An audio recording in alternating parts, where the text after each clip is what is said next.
Yeah, people say, what is Piscean energetics? Like, what's your elevator pitch? Like, I'm like, how many floors are we going? I can say, we're a fish food manufacturer, or we're an environmental restoration company, or, right? We are going to really be a lean environmental company. We want to have our entire practices carrying right through from our sustainable fishing initiatives right to our packaging and the way we, distribute our product. I did try to live a zero waste lifestyle for quite some time, and I did find that my world did get really small, and I actually found that in itself wasn't sustainable. So you would get burnout by trying to live zero waste. So I have modified my approach to doing what I can and allowing myself some grace when I have a takeout coffee cup every once in a while, that sort of thing. So I do whatever I can to try and make the world a greener place. Just recycling is easier than you think. You just have to think about it a little and just learn. You kind of do have to take the initiative and just do it yourself. And it's about, just having the heart to do it.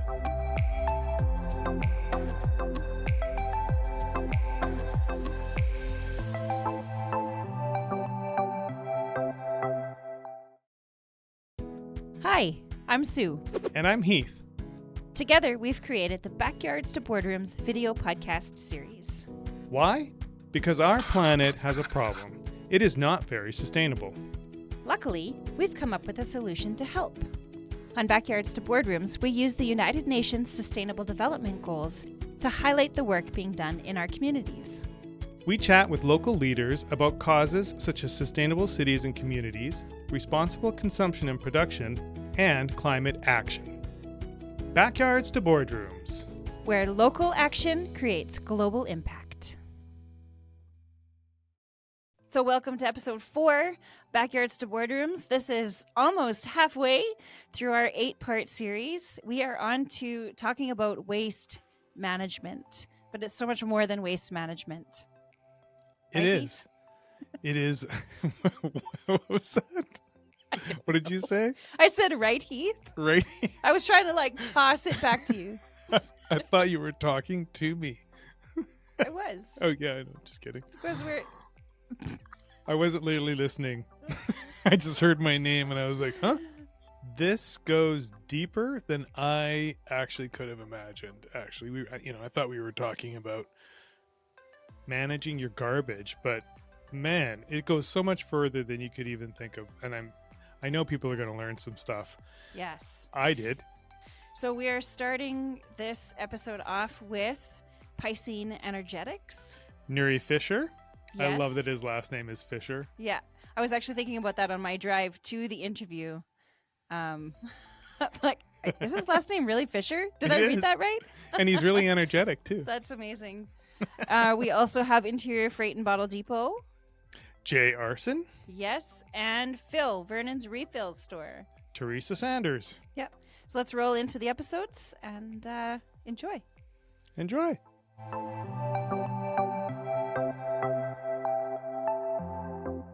Nuri, welcome. Welcome. Thank you. We're excited to have you here. I'm excited for you to tell your story and everything that goes behind Piscean Energetics.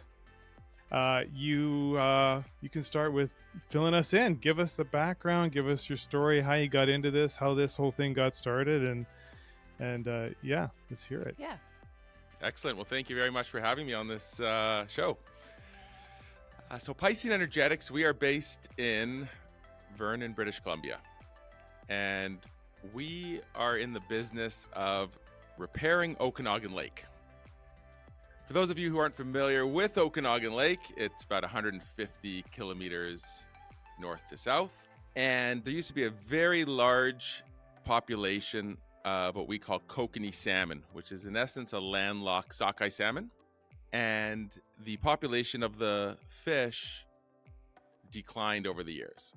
So going way back into the 60s, the Ministry of Environment came up with this concept of, if we can provide a better food source and forage for the fish, we should see larger spawns and basically improve the salmon population. However, as the saying goes, don't mess with Mother Nature. These little mysa shrimp that were introduced to the lake they learned that to avoid being eaten by the salmon, they will go down deep into the bottom of the lake, which is 400 feet deep. There's certain deep holes that are up to 600-700 feet deep. So the mysis shrimp, in essence, they go down to the bottom of the lake during the day. They were safe down there. And then they learn that the salmon are not going to be able to see them at nighttime. So these little shrimp, which are a centimeter and a half in size, they vertically migrate. They do a swim of 400-500 feet deep up to the surface. And at the surface, they eat all the phytoplankton and all the zooplankton, which is the natural food for the salmon fry. As soon as the sun comes up, the shrimp disappear and they go right down to the bottom of the lake. So that migration happens every day. Every day. Oh my god. So it's called for the science nerds listening in, it's called diurnal vertical migration, meaning at nighttime as the sun sets, they swim up to the surface. So what was the impact? These shrimp were in essence now creating a competitor with the salmon fry for the same natural feed, and the little shrimp ended up starving the baby salmon. So Piscine energetics comes in. Yes? Yes. So the problem basically is, as I mentioned already, we have an invasive species introduced to the lake, disrupts the food chain. So at Piscine Energetics, right here in Vernon, we pioneered the sustainable removal of this invasive shrimp. So now you've got these shrimp. Now what do you do with them? So what we basically did years ago when we caught the first shrimp, we took them off and we sent them off for, laboratory analysis. And basically what happened was that mysis shrimp can be found in other lakes in the world, but they're not in the same density or concentration that they are in Okanagan Lake. And Okanagan Lake was this unique, ambiguous environment for these shrimp. So when we look at Okanagan Lake, and I mentioned earlier, it's, average depth is in excess of 300-400 feet. There's no real tides or currents in Okanagan Lake. So if a shrimp wants to eat, it has to actively swim, 20,000 times its body length from the depth of the lake to 20-30 feet below the surface to feed. Wow. So these shrimp are, Olympic swimmers. And so they have a tremendous amount of muscle, protein that they develop. It's that unique environment of Okanagan Lake being an invasive species, really turning this problem into this solution to help rehabilitate, fish in public aquariums and zoos, all around the world. When we have public aquariums and zoos, many of them, which are not for profit, many of them are state owned, they're on tight budgets. And, one of the things about zoos and aquariums is their mandate is education, environmental conservation, awareness. Well, Piscine Energetics is putting as much product that they can in every single package. Our product, for example, has 6 times the amount of food as other frozen fish food manufacturers. In the same size package. In the same size size. package. Yeah. Right. We want to have our entire practices carrying right through from our sustainable fishing initiatives right to our packaging and the way we, distribute our product. And it's when we had our biologists at these aquariums who are actually physically using our product every day saying, you know what? We used to have to put 5 packages of this fish food in this exhibit. Now we only need to put 1 package of this Piscine Energetics mysis shrimp in there. And all of a sudden they're saying, you know what? Instead of having to use 5 poly bags and put that in the garbage every day, they only need to use 1. But then you times that by 365 and you times that by some of these aquariums that have huge exhibits, and then you times it by the 500 or, there's over 2,000 public aquariums in North America. It is a huge, huge impact. Mm-hmm. I'm just thinking about the circular, like the Yeah. whole point of what you're doing is saving the salmon in our lake. The point of aquariums is to conserve environment and educate. But in order for them to run, they create waste. And I'm making shadows on my face. In order for them to run, they create waste. And waste is counterintuitive to the whole environmental initiative, because where does that plastic end up, right? If Mhm. it doesn't get recycled, or if it's not taken care of responsibly, then it ends up in our oceans, making the situation worse again. Mm-hmm. Exactly. There's three main markets that Piscine Energetics is supplying. One is zoos and public aquariums. The second is aquaculture and provincial and state hatcheries. But the other market that we sell into is the home aquarium hobbyist. In North America, there's close to 20 million homeowners that have aquariums in their home. That's crazy. Wow. And Piscine Energetics provides a sustainable option to cut down on everyone's plastic footprint by a factor of 5. Wow. There's one guarantee I give to all of our zoo, public aquarium clients, any one of our clients. I say, when it comes to price and the economics and the environment, I say the only guarantee I can give you is the lower price you pay will be the greater environmental impact. Heath, you had something? I was just gonna maybe try and tie in the whole the education piece, because I really liked what Nuri said earlier about how access to aquariums, is about introducing children who will never get an opportunity to be underwater and to understand and have an experience with marine life and marine biology and everything else. And so I think there is an aspect that you're also contributing to, is that supporting marine life in the aquarium and zoological system for that purpose of education too.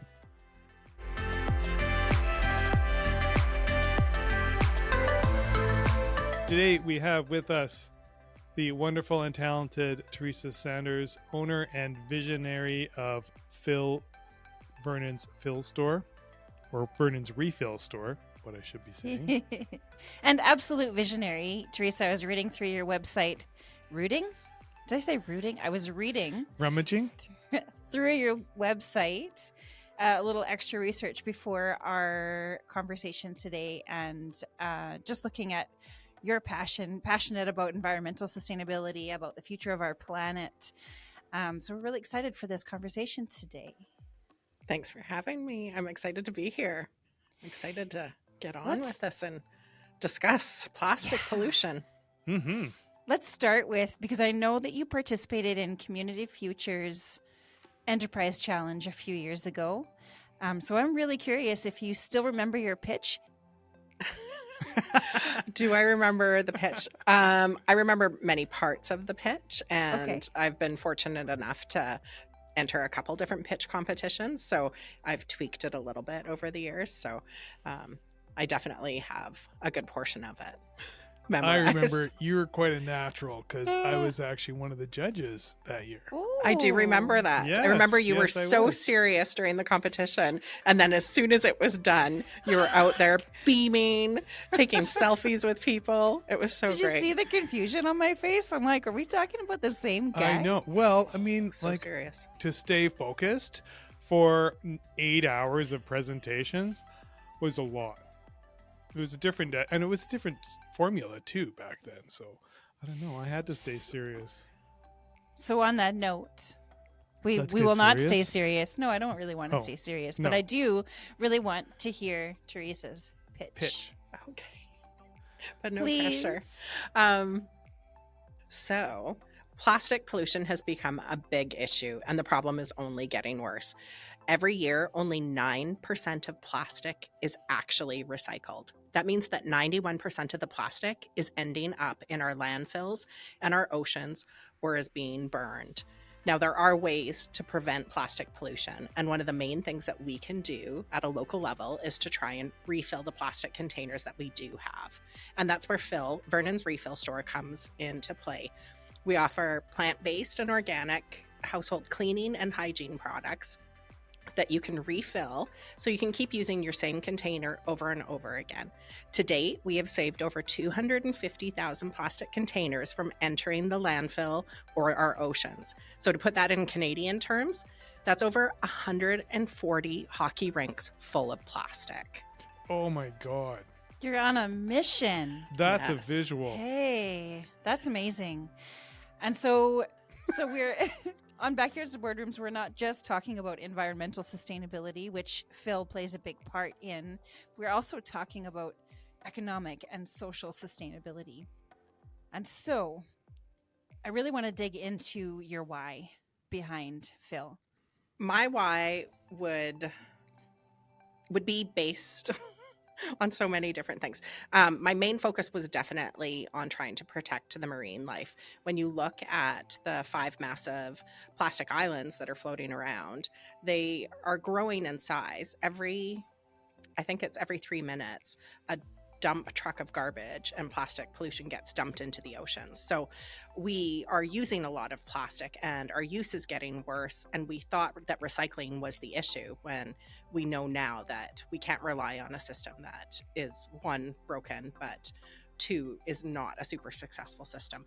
I wanted to protect the marine life, but I also want to make sure that we can try and protect our future generations.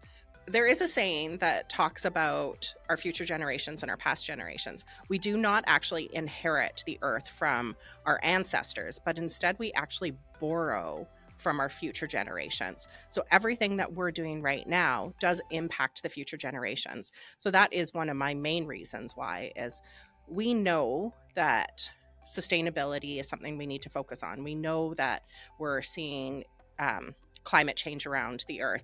We need to do whatever we can to try and protect our future generations. So one thing we can do, and I could do, was to try and reduce plastic pollution. And something that I didn't really anticipate when opening Phil was the aspect of keeping clean ingredients in our water systems. So anything that we put down our drain goes into our water systems, actually goes into our food supply. So when we're looking at the clean ingredients of the Phil products, we're preventing any of the toxins that you would find in conventional products from going down the drain.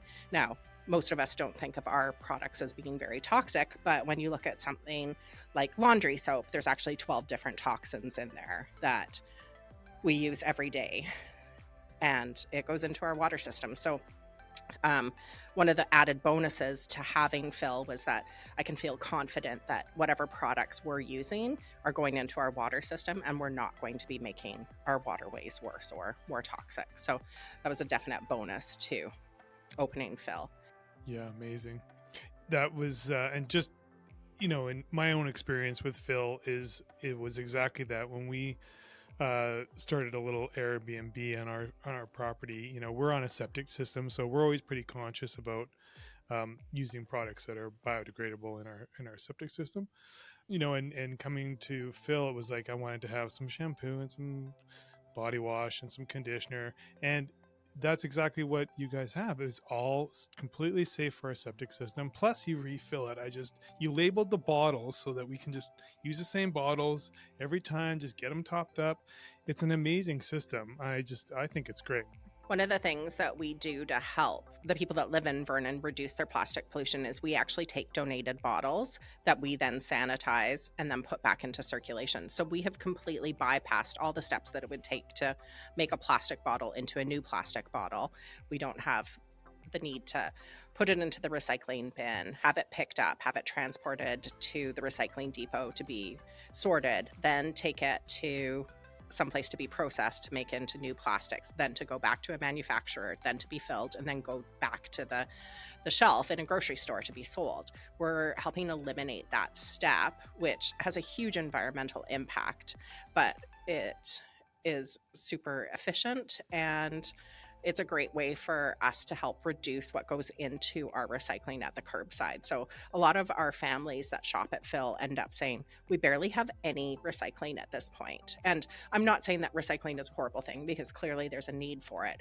But when you look at the success rate of it, it really throws into question as to why we should rely on a system that isn't necessarily doing what it's set out to do. Interesting. Super interesting. Point, actually, yeah.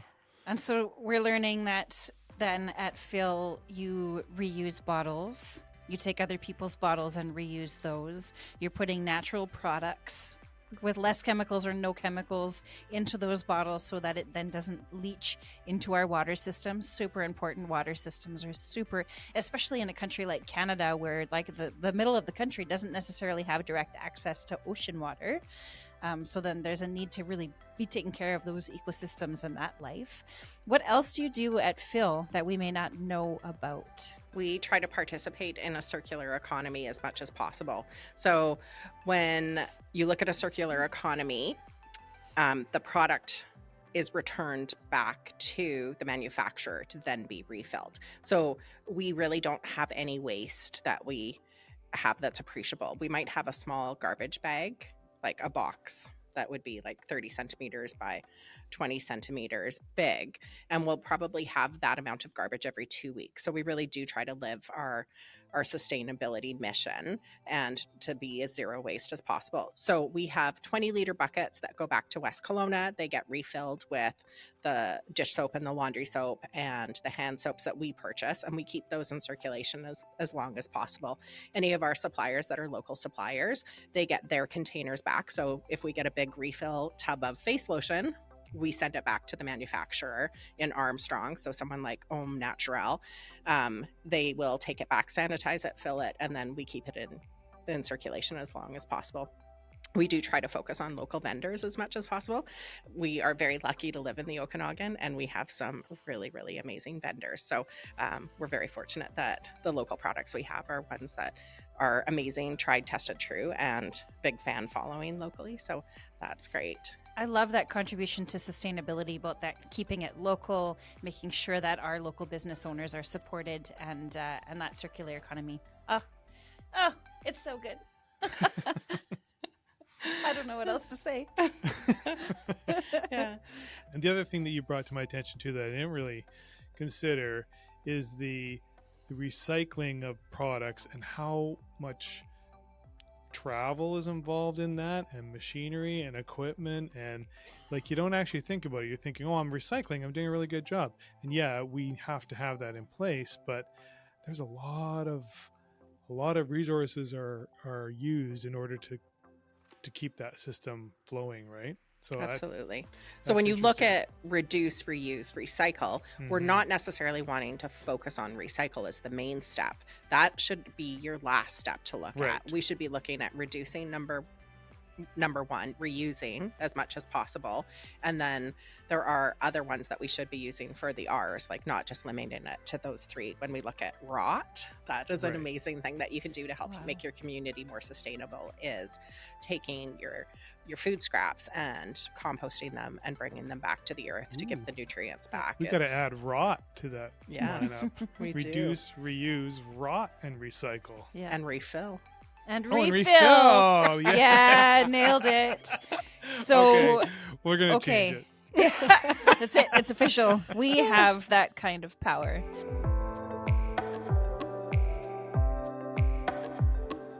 Today we're talking about waste management, which is a super, super interesting topic. It's an important topic that surprisingly ties in with all of the SDGs that we've covered so far, including inclusion, including collaboration, and making our little community a better place. So with us today, we have Jay Arson from Interior Freight and Bottle Depot. Welcome, Jay. Welcome, you. Jay. Thanks for having me. You're very welcome. Thanks for being here. And this is your first podcast, right? It's my very first. So, You're doing great so far. So far, so good, eh? okay. A1 for talking into the microphone. So Jay, you what- might want to boost your sound a little bit. Okay. How's that? Better? Yeah, that's better. How's my sound? It's very nice. Do I, oh, yeah. Is that good? You got a Yes. good radio voice, I too. got start singing some Johnny Cash or what? Yeah. Take us through if this you got one interview for with us, some we'll take vocals. it. Jay, will you give us a little self-introduction? We were chatting a little bit before this interview about how you got into working in waste management in Interior Freight and Bottle Depot. So maybe I'd really love a little introduction from you. Okay, well, I'm a third generation bottle depot owner. So my grandfather started back in the 70s. My parents took it over in 81, and I bought it out in 2008, just before the big crash. So I learned a lot my first year of owning the business. And originally it was a bottle depot. And we've expanded into, I don't even know how many programs we do, maybe 15 or something. At our original location, we were zoned wrong, so we couldn't expand in a lot of the more hazardous stuff. So we moved in 2008, right when I bought it. Why are you passionate about doing what you do? Okay, yeah. So I was out boating with a couple buddies, and it just, we just come in. I just came in from wakeboarding and sitting there having a cold pop, and the sun was setting, and we were. It was beer. You can say It was you were beer. having a Yeah, beer. it this was is a an nice adult cold show. beer. Yeah. And the sun was setting, and we're just fascinated.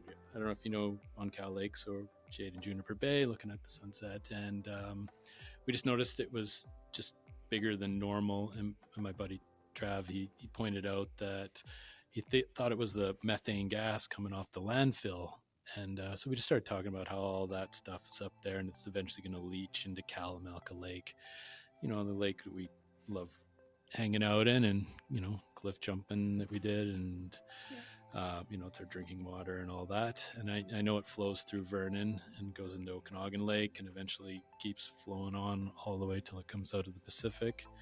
So I had this BHAG of an idea, which is a big, hairy, audacious goal of, let's see if we could put the landfill out of business. So but in order to do that, we had to move locations, and so we moved so we could be in light industrial, and then we started getting into paint and batteries and small appliances and electronics, and then what else did we get into? Light bulbs.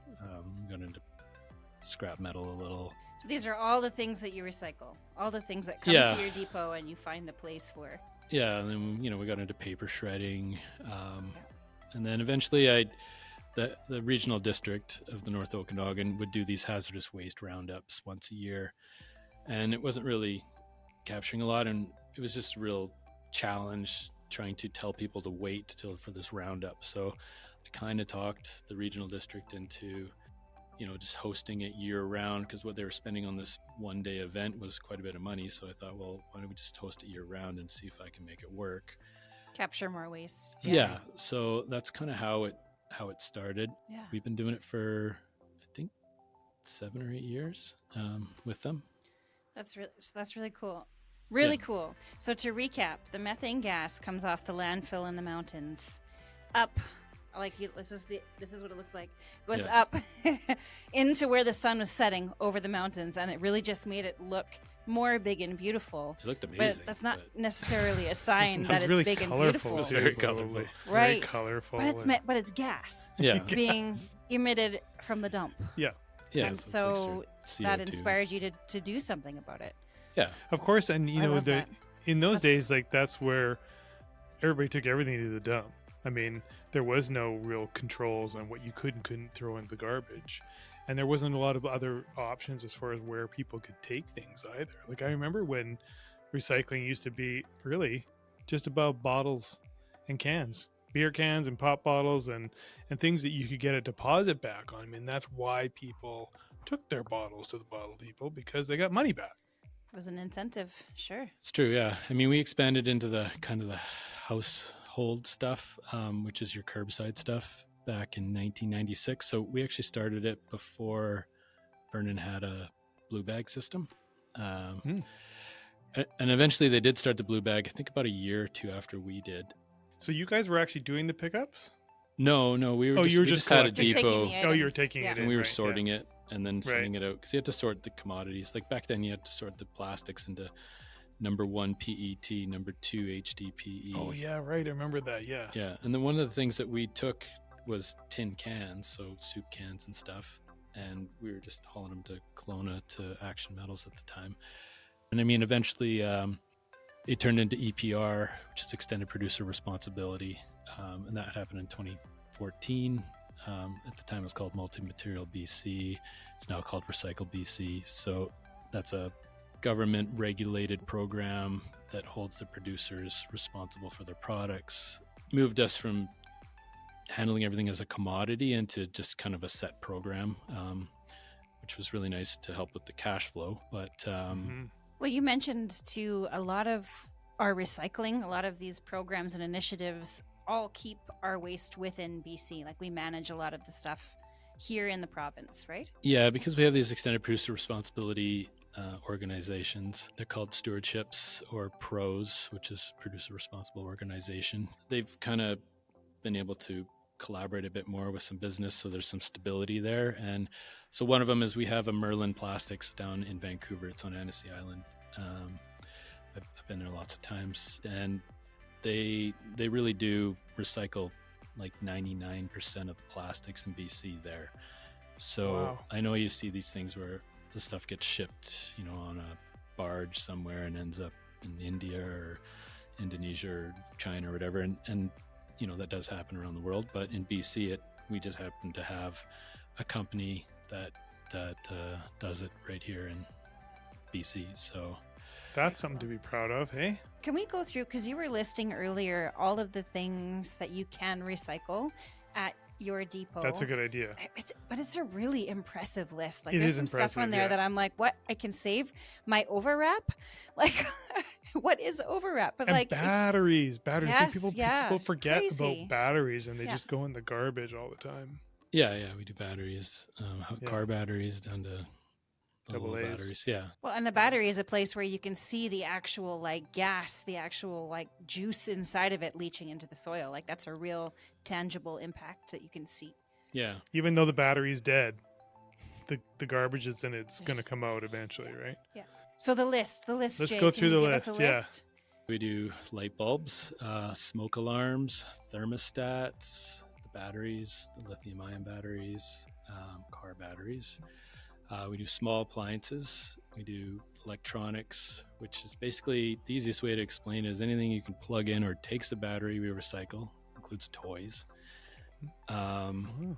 Toys. Obviously, everything's got a battery in it now, these That's toys. crazy. Yes. What about computers and stuff like Anything that? Tech? electronic, yeah. Okay. Yes, Heath, that so has a battery too. Wires. Hey. Actually, computers don't have batteries, but they Wireless, have wires. monitors, towers, stereo equipment, anything to do with medical. So like, your heart monitor things or, Oh, okay. whatever you, Wow, that's good. your diabetes stuff, but whatever it is. Anything you plug in or it has a cord basically. So let's carry on here. What else do we take? Paper. Plastic Paper, bags. plastic bags. So you're talking about the overwrap. Yeah. So now we can do that. So we do styrofoam, but what we haven't been able to do till recently is that kind of squishy foam. So we now take squishy foam, but it goes Ooh. with the with overwrap and plastic bags. So overwrap is like your bread bags. Bread bags, yeah. Your plastic bags. Mhm. Dog food bags, chip bags, all those kind of, they call them multi-laminates is what they are. So you don't know this, but a bag of potato chips has like 7 layers to it. So of all these different vinyls and plastics and aluminum foil on the inside. So yeah, there are all these different chemical compounds just squished together. And you can Oh, recycle wow. those. Yeah, so Merlin, they actually, was the one good thing that came out of COVID was they had time to test a lot of this stuff, and so they found a way to recycle this stuff. So they did figure it out, and I did see the process, and I did see it coming out, and it comes out like this. It comes out like toothpaste, But Then what do they do with it? they put it so you can go put it back into other products. Oh, okay. So.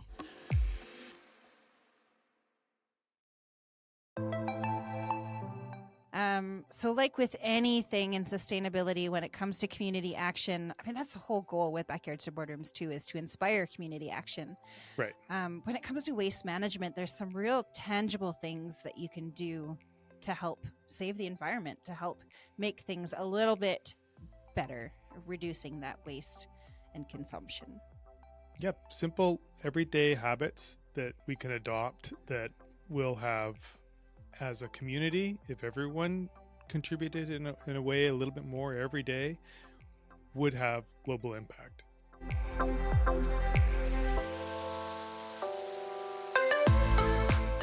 What I wanted to tie back with that as well, education, is I think that's where the community comes in, right? Mhm. This is where the community can participate in these kinds of initiatives, because what I'm realizing during this interview, and Nuri, your passion is unmatched. I'm really, Yeah. really It's enjoying infectious. listening to you talk about what you do. But it's this episode is more than just waste management. It's about the environment. And so let's bring it back to how the community can then participate and make sure that we get that education out there. Yeah, that's a great point. When we look at education, education is number one. When people talk about, sustainability and conservation, they're great buzzwords, but you really need the education to start. That's the foundation of everything else. Look at our kids. You want to say to them, "Oh, I want to go into finance. I want to be an accountant." Well, you don't wake up one day and say, "I want to be an accountant." It all starts with education.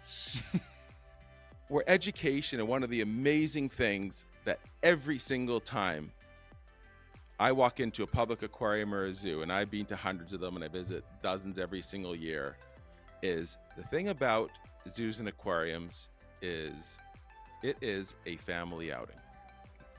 Zoos and aquariums appeal to all ages, all demographics, all socioeconomic levels, all education levels.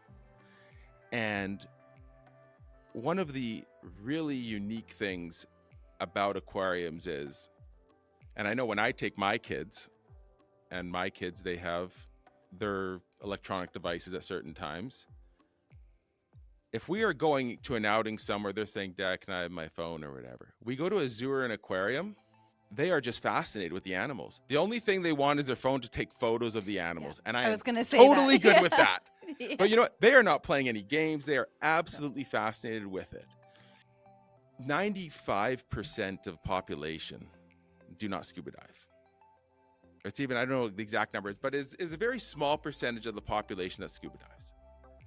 And when you look at the biggest body of water on Earth is the ocean, most of the people who have the opportunity to see the ocean only see it at its surface. 95% of the people get to see what life is underwater at their zoo or public aquarium. And that is the true appreciation. And that is the importance of aquariums and zoos. That is when a kid goes, "Oh, a whale. Ah, I saw a whale. I went there." I think what's really neat is, for me, kind of like a personal story, is my kids, like, they have this appreciation for the environment. And it's funny. It's like they've just absorbed this kind of like from osmosis, just maybe overhearing or coming to work with me and just seeing what it's all about, learning about the environment. And, they've been fortunate that their dad sometimes gets them behind the scenes at zoos and aquariums. But it's just amazing just seeing, when it's kind of like a top of mind awareness. Mm-hmm. Yeah, it's just really, I find it fascinating. But you look at everybody who has an aquarium at home. We say, when was the first time you ever saw that fish? Whether it's a neon tetra or a Siamese fighting fish or a clownfish. Most people say, "Oh, I saw Nemo." We say, "No, when did you see the real one?" Real they said, fish, "Oh, yeah. at the aquarium." Yep. "Oh, when did you go to the aquarium?" "Oh, I went there." "Oh, who'd you go with?" "Oh, I brought my kids." And that's the importance of aquarium, and that's the importance of education. Yeah. So we've gone from conserving a native species to talking about waste management, sustainable practices in packaging, educating our kids, the importance of zoos and aquariums. We have covered so much ground in this episode. My last question is, who is your biggest client? Great question. You know what? Well, I'd say our biggest single customer is a whale shark. Yeah, that's what I was looking for. That's amazing. Your story is incredible, Neri. So thank you so much for sharing it with us Yeah. and coming on the show. I think you'll be back. Thanks, All right. Neri. You're very welcome. Thanks for having me. That's for sure. That's local action to global impact. What we do with our plastic impacts the whole world. And so if we're talking about how the community can get involved with what you're doing and your mission, Teresa, it's exactly that, right? Is reduce, reuse, rot, Refill, refill, and recycle. And repair. That is also Oh, another that's thing. another Good one. one. Yes. Wow. When you look at our clothing, if something has a tear in it, we absolutely think, oh, well, too bad. It has a rip. I'm not going to have that piece of clothing anymore. But spending a little bit of time to repair something will definitely go a long way. So the issue of plastic pollution has become so pervasive that we are actually consuming plastic in our diet. You do see plastic in our bloodstream. You see plastic crossing the blood-brain barrier. You see newborns with plastic in the placenta. So it is crossing the placenta. We consume a credit card worth of plastic every week. And it is actually only getting worse. So it is in our food supply system. When you look at sea salt, we have plastic from our sea salt. We have plastic that is in a dust form that is now, they find it in beer. So it is actually in our food system, and we are consuming quite a bit of it. So it is starting to become a pretty big issue that we need to address. Wow. Wow. That's unfortunate. It is. But that's why we're having these conversations to uncover these kinds of things and share them and talk about them. Mm-hmm. I think the first step to making things better is raising awareness, right? Absolutely. And I how can long say are we that- going to stay on the first step? I don't know. Yeah. It'll be a while because Yeah. I'll say two things. When I was first thinking of opening Phil, I kept thinking to myself, this is going to be a business that will run its course very quickly because they're going to solve the plastic pollution issue. I just re-signed my 5-year lease. So I don't have confidence that this is going to be something that is going to be solved very quickly.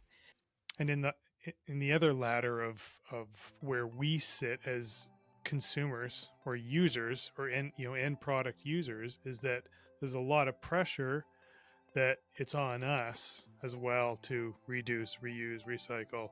And so the end user is almost always at the mercy of the corps who don't want to reduce their production and their sales, but everybody down at the bottom level, we're required to make we're fixing the problem, but I don't feel like there's a lot of repair being done at the top. Agreed.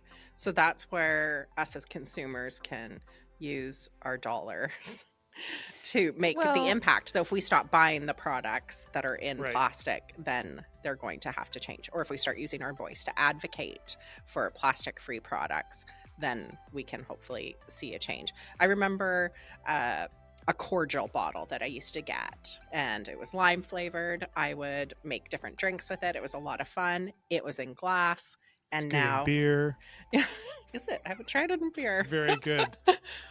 So recently they changed to plastic, and I wrote them to say, I absolutely will not be buying your product anymore. You've taken a great product that was in a plastic or a glass bottle, and now have switched it to a plastic bottle, and my dollars are not going to go to your company. So they will respond if people stop purchasing things, for sure. They'll adapt, but I'm not sure that switching to a whole bunch of glass is the issue either, because there can only be a certain amount of glass that can be used as well. One of the things in fill that is another benefit is that a lot of our products are concentrated. So we do have, say, laundry soap that you're just using 2 teaspoons in a load as opposed to 2 to 4 tablespoons for a Right. load. So Yep. when you are looking at the shipping impact of it, it is definitely That's a less. good concept. Yeah. Reduce. The powders. number one. Reduce. Yeah. Reduce. And powders are also a very efficient way for shipping because they tend to not have fillers in them. So when you look at a load of laundry, say of Nellie's laundry soda, it's 1 tablespoon for a load. So it's Oh, really? Yeah. Wow. nice and concentrated. All right. Okay. We're moving We're at to that. 28 minutes, and I'm like, I Okay. have to edit this somewhere.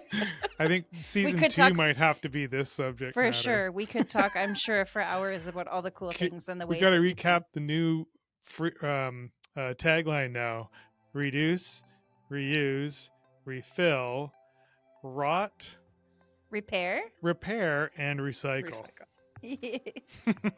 That's amazing. There it is. Thank you, Thank Teresa. you, Teresa. This Thanks has for been having me. awesome.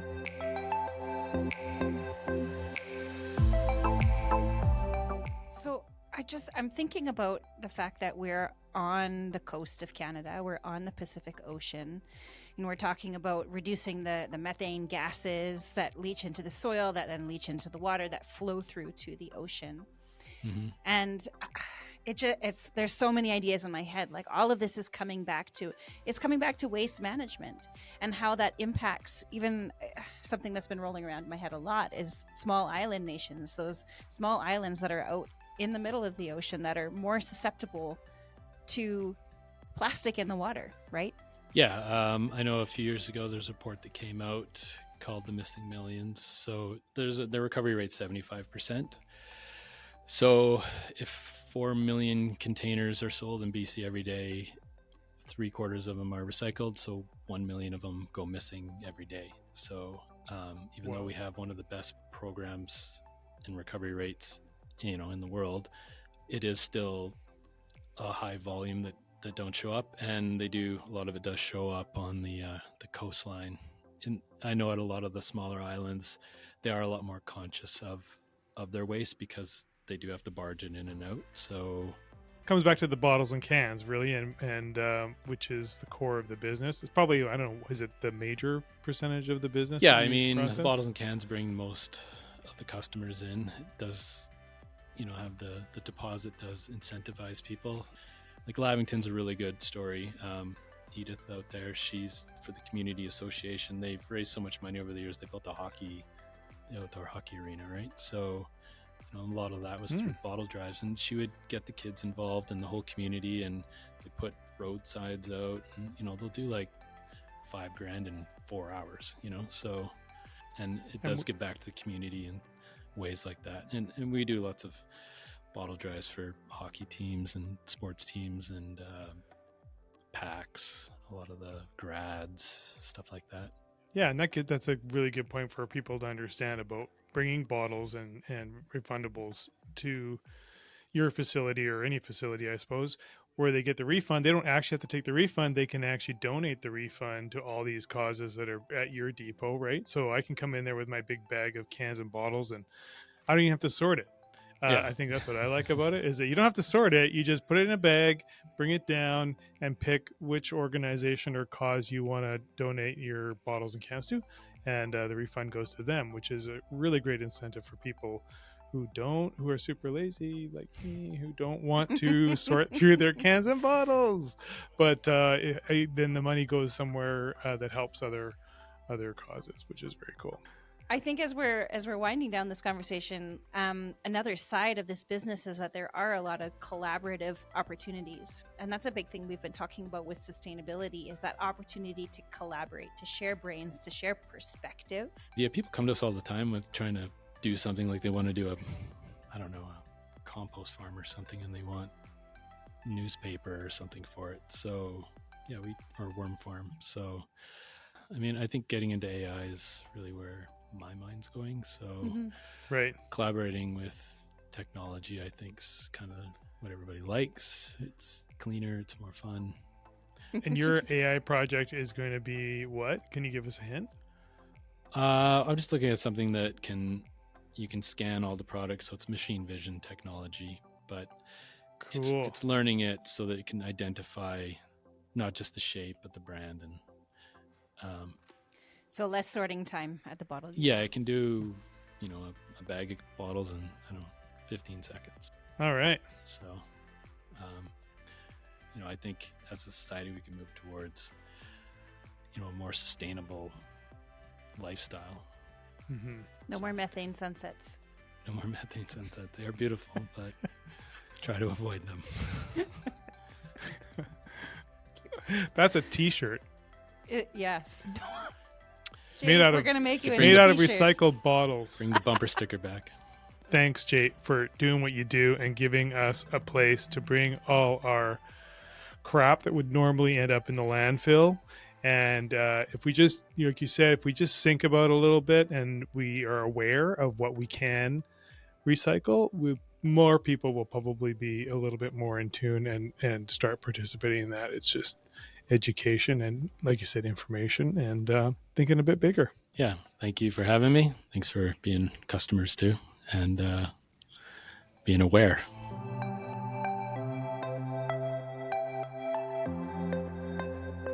I honestly, there are so many more connections to multiple sustainable development goals, multiple points of sustainability through this episode that we called waste management, but it's about so much more than just managing waste. There's a lot going on in this episode. Yeah, so 3 really not surprisingly great. I knew they were going to be great conversations, but I learned so much. Oh man.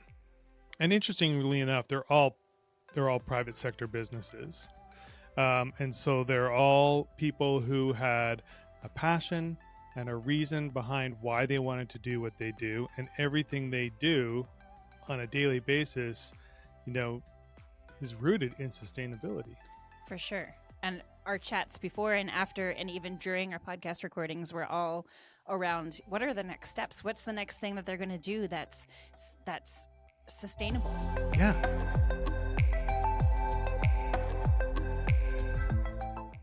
Thanks for listening to Backyards to Boardrooms. Don't forget to subscribe, and all the links to the cool things you learned are down in the notes below.